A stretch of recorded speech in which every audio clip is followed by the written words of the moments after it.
Hello, Mami. Hello sa lahat ng bisita. Una sa lahat, syempre, babatiin muna kita ng happy birthday! Tasya na kayo sa akin sombrero, butas yan. Actually, kaya ako nakaganito. Ang tawag dito, pag dito sa Canada, Stampede Week or Stampede Months. Nagsisimula na kasi yung Stampede. So, karamihan ng tao na naglalakad sa daan, nagpupunta sa downtown, nakaganito. Naka-stampede hat ang tawag dito. Kaya ako nakaganito ngayon. Kaya pagsasya. Pero ngayon, sa totoo lang, actually, naka-break lang ako. Nasa work from home ako, alam ng mami yan. Na isa tayo sa mga naswerte na binigyan ng pagkakataon magtrabaho lang sa bahay. Work from home. Tapos yun, doon na nangyayari lahat doon sa computer. Lahat ginagawa sa computer. Anyway, naka-break time nga lang ako. Dito ako sa backyard. Ito yung backyard ng inuupahan ko. Bahay. Yan yung pinaka-backyard. So, minsan lumalabas ako rito kapag break time. Papaaraw. Lalo na sa umaga. Kasi nga, kapag lalo na sa loob ng bahay, hindi ka nakakakuha ng vitamins. So, kailangan mo din ng vitamins ng araw. Yan. Anyway po, on a serious note, nagpapasalamat po talaga kami na umabot si Mami ng 70 birthday niya.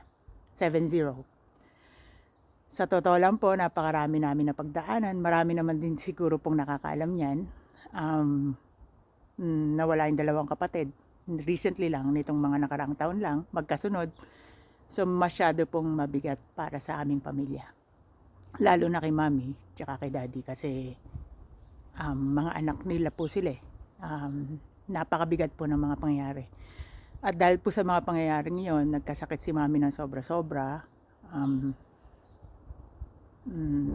Actually po, talagang takot kami nun. Kasi siyempre baka hindi niya kayanin. Pero sa totoo lang, because the miracle of God, nalagpasan po namin yun.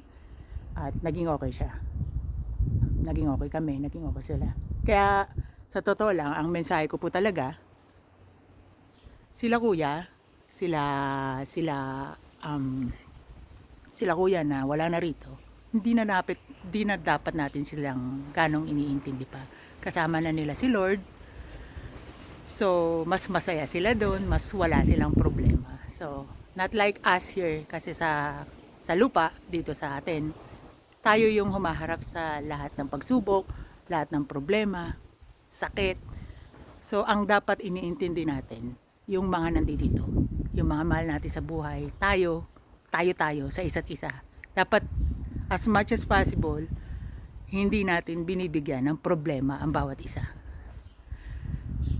Yun ang ano ko doon, yun ang mensahe ko doon.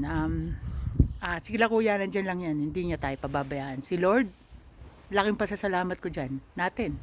Kasi siya, kahit kailan, kahit kinakapos tayo, minsan, alam mo yan, minsan wala na tayong pabili ng gamot mo, minsan, hindi na natin alam kung saan tayo kukuha ng budget natin, sa mga finances, sa mga expenses, pero anong nangyayari?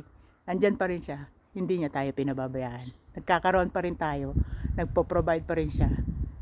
Yun ang miracle na nakikita ko araw-araw. Kaya lagi naman akong nagpapasalamat sa kanya. At sana kayo ganun din.